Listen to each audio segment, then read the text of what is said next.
续要来看到温度慢慢变较热，大家拢感觉讲蚊虫好亲像变较济。根据上届新的研究看到讲，蚊虫济少和温度关系有直接的关系。若是干那安尼，一寡气味也阁有酸酸的浓度，共款嘛会影响到蚊仔。特别是7月到9月，伫要进入天狗热大团的时间，到底什么是天狗热？要安怎来预防？咱做伙来了解。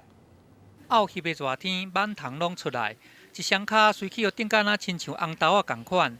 对7月到9月，过来进入这个天狗热的流行季节，民众就爱较张持的，爱知己知彼，才会当必见必胜。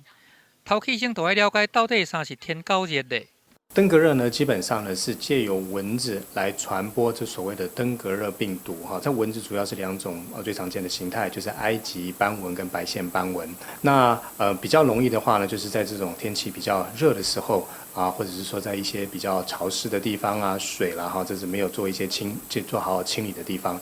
根据研究发现讲，蚊虫的济甲少和温度的关系有直接的关系。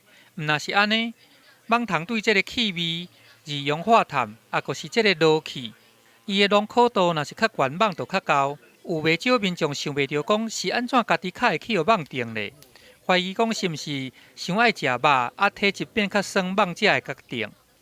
不过医生讲，其实这无直接的关系。运动量很大之后啦，哈，很大的是流汗之后啦，哈，这类的一些代谢会产生比较多的这些乳酸啊，或是二氧化碳的这种排出量比较大的时候呢，是会看到是说蚊子有这类的研究是会显示到说蚊子比较会被这类的会吸引住。蚊仔幼虫、蚊仔鼠，常常拢是生活伫这水沟内底，也是讲一寡有积水的这气味内底。所以防治这个天狗热根本的办法，就是爱甲这厝内甲边的环境，这会当堵水的物件，拢爱甲变好清气，安尼才会当减少这个蚊仔来生炭，互这个病毒较袂来传染。记者综合报道。